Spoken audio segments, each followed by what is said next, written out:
page that I'm on is a page that says that black people come first, that our community matters the most, and that we have to take care of ourselves before we start taking care of other people. Also, hashtag be one means that we must be one in order to be successful. So I thought that today would be a good day for me to give you guys some updates on the stimulus package. A lot of you were asking me about that in the chat, and so I thought that given I'm a financial guy, I thought that I would go ahead and give you some updates on it based on my research. It looks like right now the Republicans and the Democrats are kind of haggling back and forth about the stimulus package. One of the big sticking points is the cost of the package. The Democrats want to spend about $3 trillion. The Republicans want to spend $1 trillion. $1 trillion is too little, $3 trillion is too much, so they're going to be somewhere in the middle, most likely. Right now, you have a huge debasement, what they're calling a debasement of the U.S. dollar. That's probably going to occur for three fundamental reasons. One is government debt is out of control. Two is economic productivity has declined substantially since the virus happened. And then the third is relates to these fiscal stimulus packages being so damn big. Like, so spending is going up, debt levels are massively increasing, and also productivity is dropping. So it's kind of a scary situation. It's kind of a scenario that's I don't know how you get out of this. You're just not. It is what it is. And somebody's asking about reparations. Well, maybe they'll pay it, but I mean, they can afford it. There's no question about whether they can afford it. The question is whether they're going to pay it. So here's some issues I want to throw out there just so you know what's going on. Right now, Trump is actually, it's interesting. You've got the divide between the Democrats and Republicans, but then you've got a divide between the Republicans and Trump. So the Democrats and Republicans are debating over, issues that they care about in their party. So the Democrats, they tend to take care of poor and working class people. The Republicans, they take care of businesses and billionaires and stuff like that. So they're sort of talking about, things like liability shields for businesses and all that kind of stuff. And then Trump is, he wants a payroll tax cut.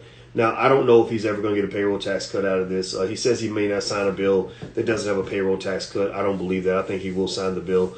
But in politics, a lot of times it doesn't come down to whether they get results. It comes down to who gets blamed for the lack of results, and that's kind of what they talk about. I saw somebody ask, "Do you ever sleep?"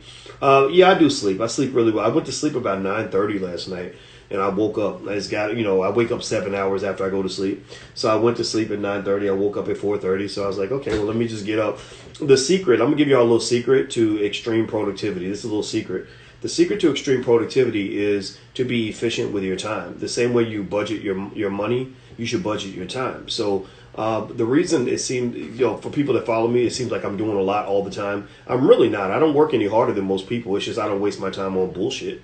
I don't waste my time sitting on the phone with people I don't want to talk to. I don't waste my time doing things that are not going to benefit my family, my business, or my life in some meaningful way. I have about 6 things that matter to me in the world. And if something you want me to do is not on that list of 6, then I'm not going to do it. I'm not participating, right? And you have to do that, because if you try to do everything for everybody all the time, it's like trying to drink the ocean. Like you'll drink until your stomach is full, and then you'll look and you'll feel like you didn't accomplish anything. So I don't know if anybody ever goes through that, where you work your butt off all day long, and the day comes to an end, and you're exhausted, and you didn't get anything done. You got nothing done. That's what you call trying to do so much that you get nothing done, because you have to clearly define what your objective is, and when you focus that, then you can nail it every time. So that's what happens. When I'm up, I'm productive. When I'm not working, I rest. And that's what it is. I don't waste a lot of time. I don't even turn my phone on the whole day. My phone is off, completely off. I don't answer any calls. I don't know. I'm sorry. I can't get on the phone. Just sit there and kick it and just do whatever. If I'm going to kick it, I'm going to go kick it with my woman. If I'm going to kick it, I'm going to kick it with my kids. If I kick it, I'm going to kick it with some of my very, very best friends. But I don't have a lot of time to just sit around and BS, right? So time management and efficiency is really important. We actually have a program on that. If you're interested in mentorship, or, I'm really good. I like to study life and how to be successful in life. So I put together a whole curriculum. You can go try it out. It's a program that you can either stay as a member or you can jump in for a month and jump out. It's up to you. But the first month is free, and it's blackkeystogreatness.com. That's blackkeystogreatness.com. So if you're interested, feel free. blackkeystogreatness.com. All right. So do me a favor, hit the thumbs up button, share and subscribe button if you haven't done that yet. Also. Don't forget, you can follow me on Instagram at the real Boyce Watkins if you want to have some intelligent conversations online. So let's keep going. All right, so some other things that they're talking about in the stimulus package is they want to provide assistance to schools. I think the Republicans want the schools open so they can get people back to work. The Democrats, I guess, are more leaning in the direction of keeping everything shut down. I think it's partly for safety, but I think a lot of times politicians will use safety as a guise to achieve another agenda. That's just something I just observed. Like, for example, in China just announced, remember, China was having a hard time trying to control Hong Kong. If you go back a year ago, they couldn't control Hong Kong. They had these crowds of millions of, hundreds of thousands of people, maybe millions of people in the streets, and they could not control that. Your government cannot control that many people mobilized behind one purpose. So when the virus came out, China then said, oh, well, for your safety, we're now banning all gatherings of 2 or more people. So if you have 2 or more people gathered, the police have the right to arrest you for gathering in public, right? So basically, and I think even in private, so basically, you can't tell me that they're not using the virus as a way to, control people. Because remember, Hong Kong has 7.5 million people. I think 20 people died, over the course of maybe a week or two.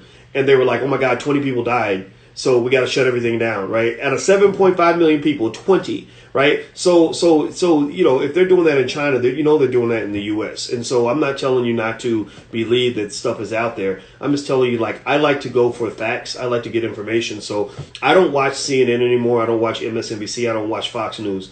What I do, unless I want to be entertained, right? I go watch things like C-SPAN. I like PBS.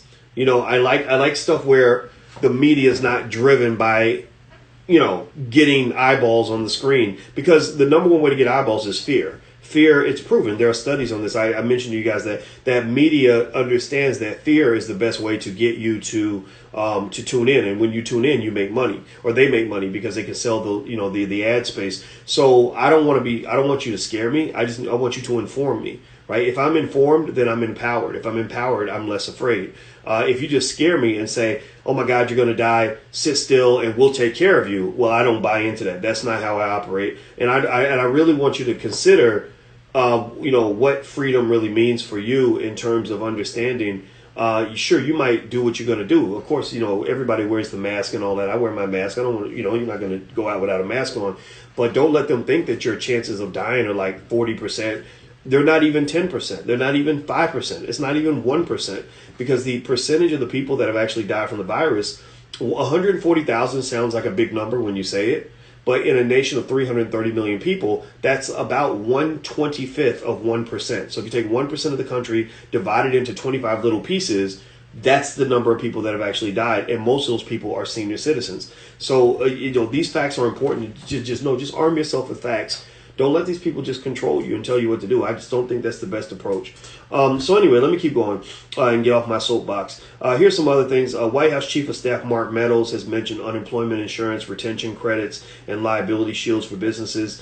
Something that he'd like to see. I think that in this stimulus package, they probably want to get the money to businesses that actually need it. Right now, what the big problem was the first time around is that they had businesses that were getting massive checks that weren't even using the money. Big banks that were getting, all this funding that weren't even loaning the money out. Corporations that were getting all this money saying, oh, go hire new employees. Well, a business owner is not going to go hire a bunch of people if they don't think they're going to have any business. So a lot of businesses that didn't need the money were getting it, and I think that's wrong. I think that there was a lot of struggling small businesses, of course, businesses in our community that needed that money, and I hope that they do a better job of getting the money to the places that need it. That unemployment benefit of $600 a week, where they were supplementing state unemployment with a federal check of $600, that's going to drop a lot. That may drop as much as 60-70% to maybe $100 or $200.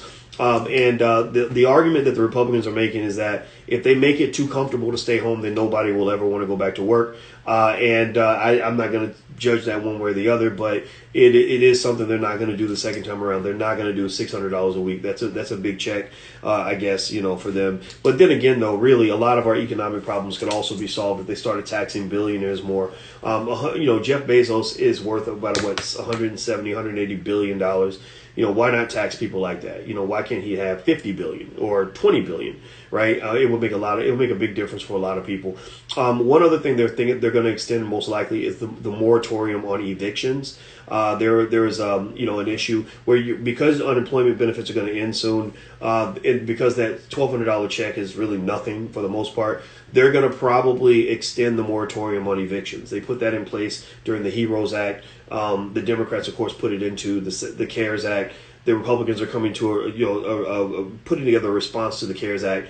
That response is probably going to include a moratorium on evictions, which I think is good. I think they should also help the landlords too. I have a friend who's a landlord, and she said, now mind you, she wasn't somebody born rich. She wasn't born with a silver spoon in her mouth. She was just a sister that wanted to own property, because I told you guys in the Black Business School, the 3 pillars of wealth are stock market investing, real estate investing, and owning a business. So in order to own her first property, what she did was, she said, she thought about all the money she spends going to the hair salon. And she said, yeah, having my hair look good is important, but I don't know if it's more important than me never having control over my life, than me never having real wealth. So what she did was, she said, I made a vow to myself that, I'm going to sacrifice so I can actually have something. So what she did was, she did her hair. She did her hair at home for a year.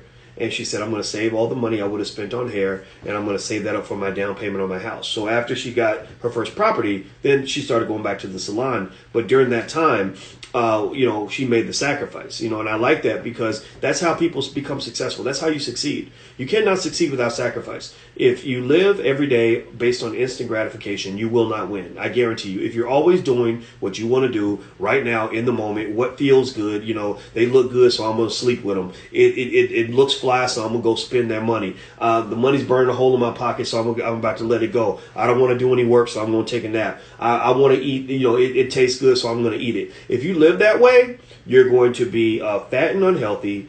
Your relationships are going to be garbage. Maybe you'll have a bunch of babies mamas and a bunch of babies daddies. You're going to be broke as hell, and you're going to be miserable. So at some point, you got to ask yourself, where is my sacrifice? Where in my life am I investing something today so I can have more tomorrow? If you can't identify those places where you're making that sacrifice right now, then I don't know how you expect to have a great future, because how in the world can you have a harvest when you plant no seeds? Like, seriously, seriously, think about this. How can you expect to have a harvest when you plant no seeds? And there are people that do that. There are people that plant no seeds and then wonder why they don't have a harvest. Or they plant no seeds and then they get mad because somebody else has a harvest that they don't have. Right? Oh, you got lucky. You this, somebody gave that to you. No, some people just bust their ass and just make sacrifices you're not willing to make, and that's why they become successful. So I'm not dissing anybody or telling you to make a different choice. I'm saying that there is cause and effect in the universe, and you can't get around that. You can't violate those laws of the universe, that what you give is usually what you get. Seriously. So anyway, somebody's asking, where did I get this shirt? Actually, we have a t-shirt line. I don't talk about it much, but it's called Woke Black Tees, wokeblacktees.com. So if you go to wokeblacktees.com, you can get a lot of shirts like this. And, if you're interested, if you're an asshole like me, maybe you'll like some of the shirts over there. So it's wokeblacktees.com. All right, so let's keep going. Let's keep talking about the stimulus thing. A lot of aid to states. That's a big conversation about the federal government aiding states, because states have lost a lot of revenue as a result of everything shutting down. States were already in trouble to begin with, so now they're really just crashing and burning. And I don't, I'm just curious to see how that plays out, because I think that a lot of states are deliberately shutting down so they can get Joe Biden into the White House. And I'm just wondering if Joe Biden is going to give them back all that money they're going to lose from shutting down businesses unnecessarily in order to destroy the economy. I believe that that a lot of the push, like, oh my God, you're going to die, don't go outside, you're going to die. I think a lot of that's built around sort of saying, okay, we're going to destroy the crown jewel of the Trump administration, which is the economic performance, so that we can get into the White House. Because I can guarantee you that after Biden's in the White House, a lot of that's going to go away. I just have a strong feeling that all this, danger talk is going to disappear. The same way it disappeared, when they had the Black Lives Matter protests. When Black Lives Matter, which I support Black Lives Matter as a concept, but not as an organization. As a concept, we know Black Lives Matter. I think that's important. As an organization, I've read their website. If you read their website, you'll really see instantly that that's not really in alignment with the B1 philosophy. They're not so pro-family. They're definitely not, in my opinion, very pro-black male in terms of, tradition and all that other stuff. They bring a lot of agendas in there that are almost like they're putting the poison in the Kool-Aid. And if you think about it, if you want to poison somebody, you don't give them poison that tastes like poison, right? If you give them poison that tastes like poison, they're not going to drink it. What you do is you find their favorite drink, right? You find something that's very sweet, something that's delicious, something that they will consume instantly, and then you drop the poison into that, right? So they come to you and they say, Black Lives Matter, do you agree? And you're like, yeah, I agree. Okay, then sign here, join our organization, join our protest, follow us around.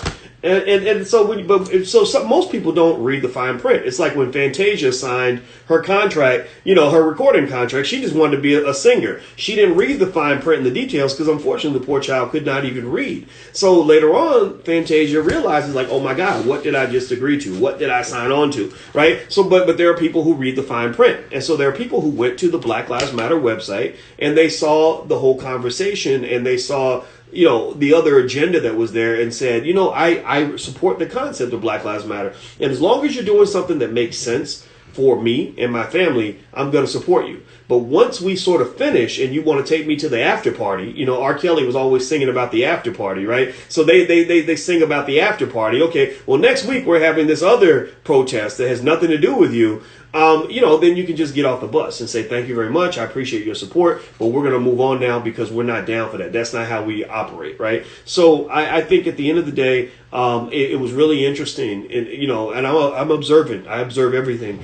It was very interesting to me that 1 minute it's like, no, don't go to work because you might die. Don't leave the house because you might die. Everything needs to shut down because you might die. And then the next minute it's like, oh, yeah, but everybody should go out and protest and gather in these large crowds where virus is being passed around to everybody, and that's okay, right? It's like, no, if gathering is bad for me to go to church or to go to work, then it seems like it would be equally bad for me to gather for a Black Lives Matter rally, right? So I'm not telling you what to believe. I'm saying that you should just make sure you peep the whole game and understand the whole process so you can figure out where you want to fit into all of that. So a lot of states are looking for support out of this next stimulus package, and they need the support. I think they're going to limit what the states can do with the money. Like a lot of states want to probably try to use the money to shore up, their failing pension plans and stuff like that. Like, don't rely on like a state pension to take care of you when you get old.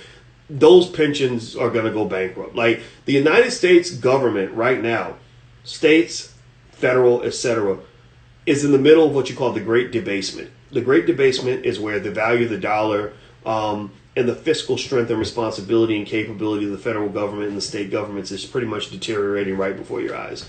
Eventually it's going to trickle up to the federal government, but mostly states and cities, many of them, including Chicago, where I live, and some other places, are pretty much body slammed financially. They're just in such bad shape, it's ridiculous.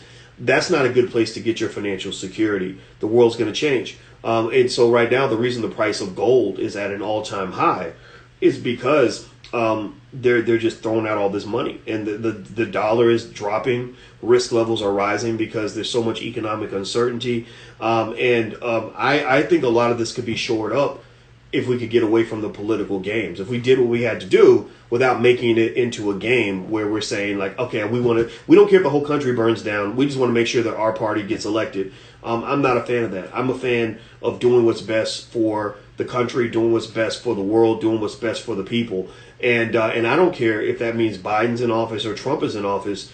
I want the president, whoever that person is, to be successful. If Trump called me tomorrow and said, I can promise you I'm going to deliver at least, $5 trillion or $10 trillion in reparations for black people, I would at least have the conversation. I wouldn't say, oh, well, I think you're a racist. I think you don't like black people. I'm not going to talk to you. Well, I know you don't like black people. I don't think Biden likes black people. I don't think anybody likes black people except black people. And that's okay, because I don't really like other people that much either. I love black people, but I don't really care about anybody else. I don't really care enough to go and take care of you and your family. You should be doing that, right? So if I don't care enough about you to take care of your family, why should I think you care enough about me to take care of mine? So I don't really care.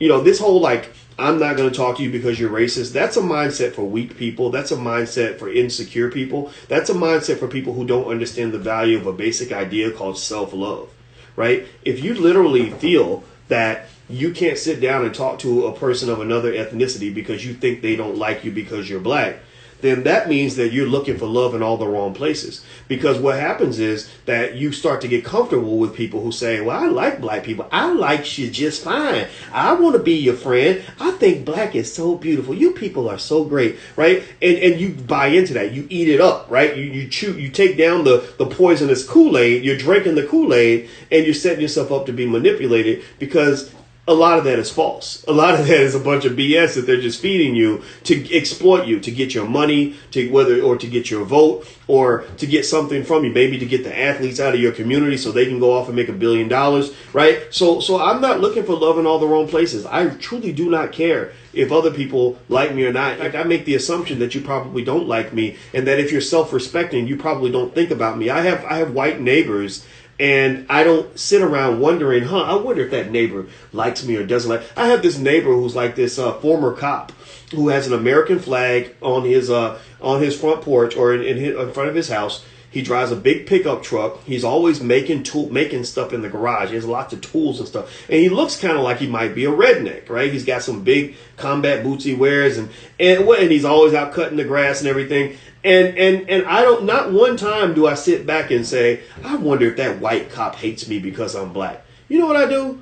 I go outside. I'm working in my yard. He's working in his. I'm like, hey, how you doing? He's like, oh, I'm fine. How are you? And then we go on about taking care of our families. That's it. That's it. There's no hi, my name is Boyce, and I just want to know, do you like me? Because how do you feel about black people? Because I don't think you like black. You're a police officer, and I just don't think you like me very much, and that just bothers me. That really hurts my feelings. It makes me kind of sad, right? I'm not doing that. That's not what a man does. You take care of your family, he's taking care of his.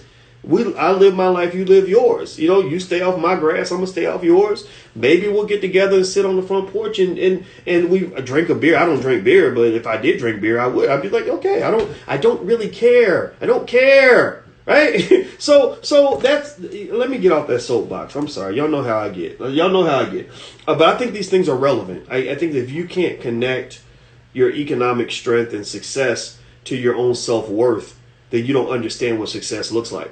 When they measure the cultures that are actually the most successful, they actually said the Nigerian culture is actually the strongest. And a big chunk of that success comes from knowing their self-worth. Like Nigerians, and by the way, shout out to all the Nigerians in the building, because I'm actually 33% Nigerian, in case you want to know.